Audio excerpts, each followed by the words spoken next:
BJP के लोग अच्छी तरह सुन लीजिए, हाइड्रोजन बम आ रहा है, तैयार हो जाइए। इन लोगों का दिमाग घुटने में है। ये लोग चाहता है कि बिहारी लोग को ठग ले। क्या लोकतंत्र को खत्म होने देना है? क्या संविधान को खत्म होने देना है?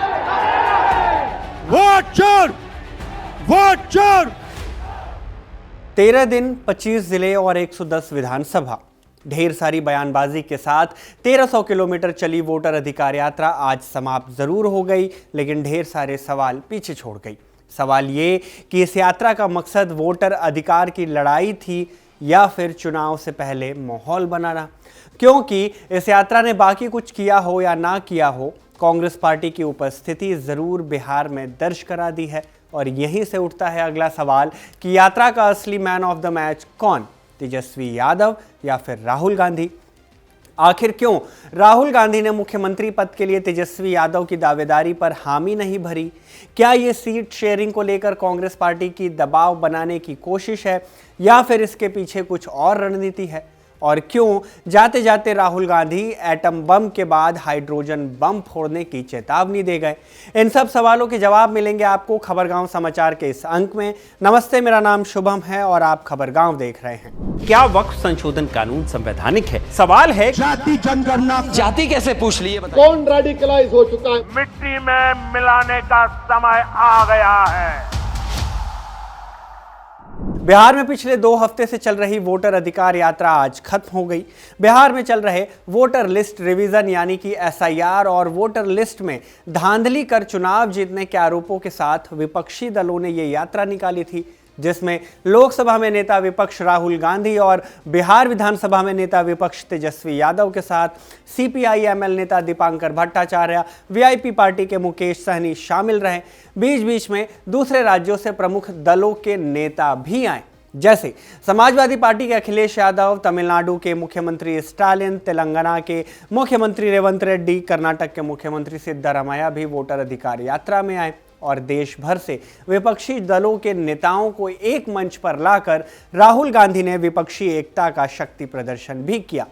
पटना में यात्रा के आखिरी दिन कांग्रेस अध्यक्ष मल्लिकार्जुन खड़गे, झारखंड के मुख्यमंत्री हेमंत सोरेन, एनसीपी शरद पवार गुट की सांसद सुप्रिया सुले, शिवसेना यूबीटी सांसद संजय राउत, टीएमसी सांसद यूसुफ पठान भी शामिल हो गए और इस एकजुटता के जरिए INDIA माने इंडिया गठबंधन खास तौर पर कांग्रेस पार्टी ये संदेश देने की कोशिश कर रही है कि वोट चोरी के मुद्दे पर पूरा विपक्ष एकजुट है। जिस तरह से संसद में सभी दलों ने एकजुटता दिखाई और वोटर लिस्ट में धांधली के मुद्दे पर लगातार प्रदर्शन किया और संसद का पूरा सत्र बाधित रहा, उसी तरह से सड़क पर भी सभी विपक्षी दल एकजुट हैं, एक मंच पर हैं। और यहां भी संसद की तरह राहुल गांधी ने एक और धमाके का वादा कर डाला। मॉनसून सत्र के दौरान राहुल गांधी ने कहा कि उनके पास चुनाव आयोग के खिलाफ सबूत हैं और वो एटम बम फोड़ेंगे। अब पटना में उन्होंने वादा किया है कि हाइड्रोजन बम फोड़ेंगे। महाराष्ट्र में एनसीपी, कांग्रेस पार्टी और शिवसेना से चुनाव चोरी किया गया था। ये 100% सच है। तकरीबन 1 करोड़ नए वोटर लोकसभा चुनाव के बाद वोटर लिस्ट में जोड़े जाते हैं, बढ़ाए जाते हैं, नए वोटर आके वोट करते हैं। हमारे गठबंधन का जो वोट था, जितना हमें लोकसभा में मिला उतना हमें विधानसभा में मिला, 1 वोट कम नहीं हुआ और सारे के सारे नए वोट बीजेपी के अलायंस के खाते में गए। लोकसभा हम जीते, विधानसभा में हमारी पार्टियां तीनों के तीनों मजबूत पार्टियां साफ हो गई। क्यों? क्योंकि इलेक्शन कमीशन ने और बीजेपी ने मिलकर वोट चोरी की। राहुल गांधी ने भाजपा पर वोट चोरी कर चुनाव जीतने का आरोप लगाया। कहा कि महाराष्ट्र में वोट चोरी कर जीत हासिल की। देश में ही नहीं बल्कि चीन में भी लोग बोल रहे हैं कि वोट चोर गद्दी छोड़। बिहार का युवा सारे के सारे युवक खड़े हो गए। छोटे छोटे बच्चे जीप के पास आते थे, कहते थे वोट चोर, वोट चोर, वोट चोर। नारा फैल गया है और बीच में बीजेपी के लोग काले झंडे दिखा रहे हैं, है ना। अब मैं बीजेपी से कहना चाहता हूं, अच्छी तरह सुन लीजिए, बीजेपी के लोग अच्छी तरह सुन लीजिए। भैया, एटम बम का नाम सुना आपने? सुना है एटम बम का नाम? उससे बड़ा क्या होता है? उससे बड़ा क्या होता है? एटम बम से बड़ा हाइड्रोजन बम होता है। होता है नहीं होता है? माधवपुरा में हमने एटम बम दिखाया था। बीजेपी के लोगों, तैयार हो जाओ, हाइड्रोजन बम आ रहा है, हाइड्रोजन बम आ रहा है, तैयार हो जाइए। आपकी जो सच्चाई है, वोट चोरी की सच्चाई है, वो पूरे देश को पता लगने जा रही है। राहुल गांधी तेजस्वी यादव और अन्य नेताओं के साथ पटना में पदयात्रा पर निकले थे। गांधी मैदान से पटना हाईकोर्ट स्थित अंबेडकर मूर्ति तक की इस पदयात्रा को गांधी से अंबेडकर तक का नाम दिया गया था, लेकिन यात्रा को डाक बंगला चौराहे पर ही रोक दिया गया, जिसके बाद वहीं पर बने मंच से नेताओं ने समर्थकों को संबोधित किया।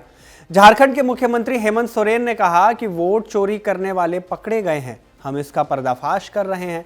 हेमंत सोरेन ने अपनी गिरफ्तारी का जिक्र किया और कहा कि ईडी सीबीआई का दुरुपयोग करने वाले अब चुनाव आयोग का दुरुपयोग कर लोकतंत्र को बर्बाद कर रहे हैं। और राजनीतिकरों के रणनीति के आधार पर मौजूदा एनडीए सरकार देश में और विभिन्न राज्यों में काबिज है और धन बल के दम पर, ईडी सीबीआई इनकम टैक्स के दम पर लोगों को, जनप्रतिनिधियों को डराने धमकाने का काम कर रहा है। इसीलिए साथियों, आज इस वोट चोरी की बात हो रही है, ये चोरी आज से नहीं चल रही है।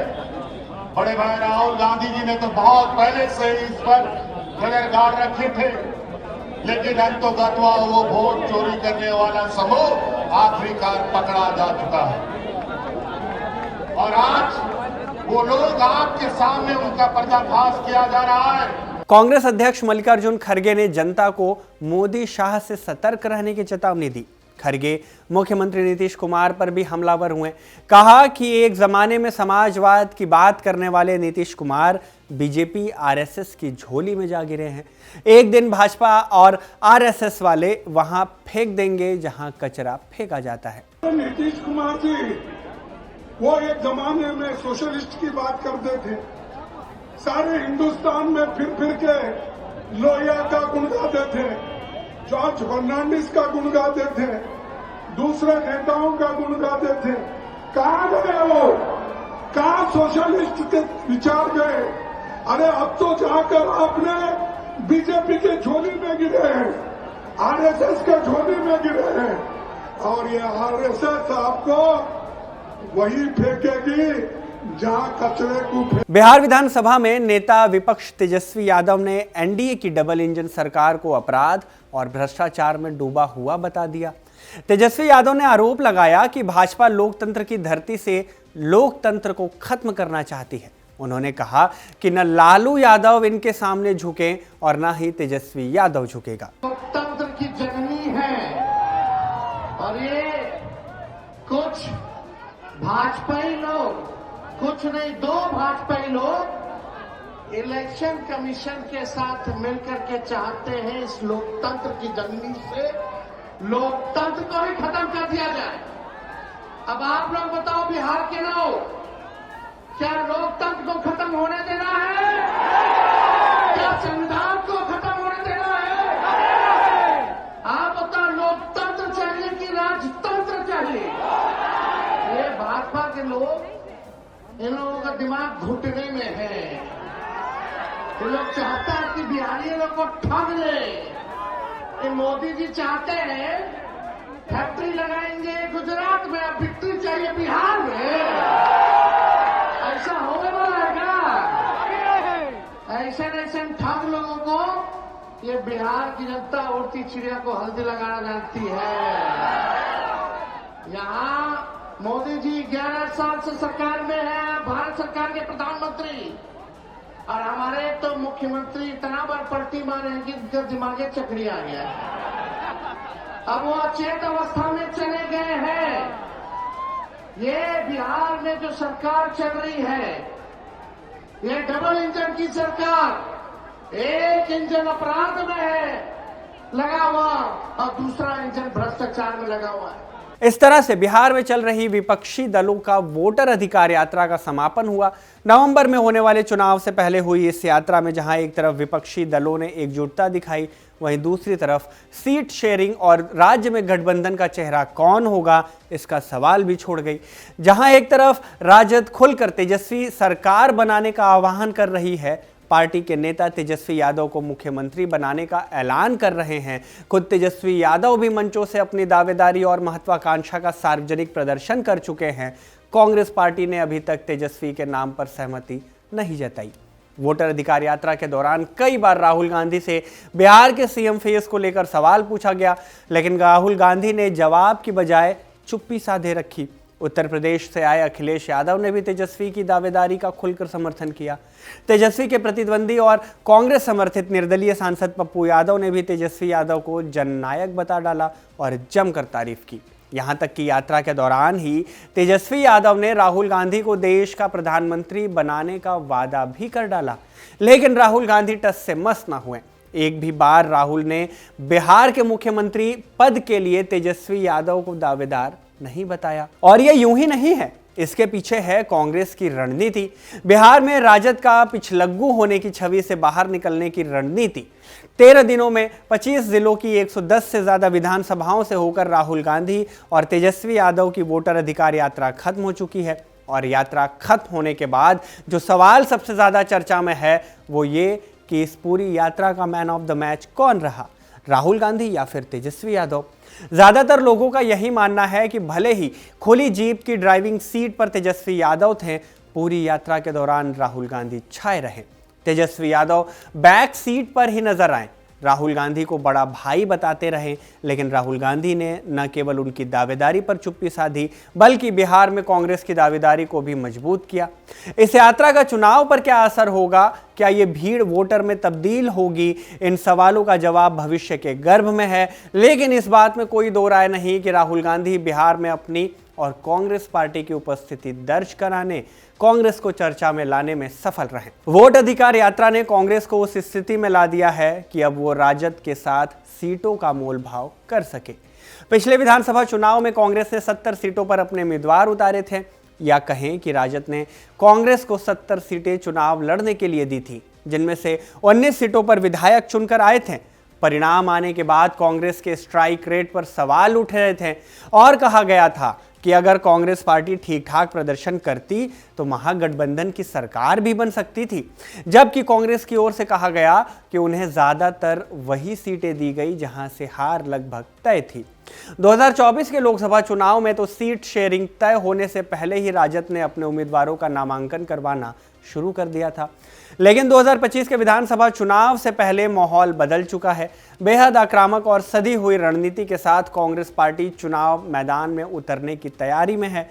वोटर अधिकार यात्रा को लेकर राहुल गांधी मिथिलांचल के 6 जिलों की 23 विधानसभा सीटों से गुजर चुके हैं, जिनमें से ज्यादातर कांग्रेस पार्टी के पिछले चुनाव में अपने उम्मीदवार उतारे गए ऐसी सीट थी। और इस बार भी दावेदारी पूरी मजबूती से है। ऐसा करके कांग्रेस न केवल एनडीए गठबंधन को चुनौती देने की तैयारी कर रही है, बल्कि महागठबंधन में भी अपनी दावेदारी मजबूत करने की कोशिश में लगी हुई है। इन कोशिशों का नतीजा क्या होगा, ये तो आने वाले वक्त में ही पता चलेगा, जब सीट शेयरिंग का ऐलान होगा, मुख्यमंत्री के चेहरे का ऐलान होगा, चुनाव होगा और जनता अपना जनादेश सुनाएगी। लेकिन अभी जो यात्रा समाप्त हुई है, इसके बारे में आपकी राय क्या है, कमेंट बॉक्स में हमें ज़रूर बताइएगा। साथ ही बिहार के चुनाव पर हमारी खास कवरेज इलेक्शन वॉच को देखना बिल्कुल ना भूलिएगा, उस पर ज़रूर ध्यान दीजिएगा। आपके लाइक उसमें बहुत कुछ नया और बहुत कुछ सोचने और समझने लायक बताया जाएगा।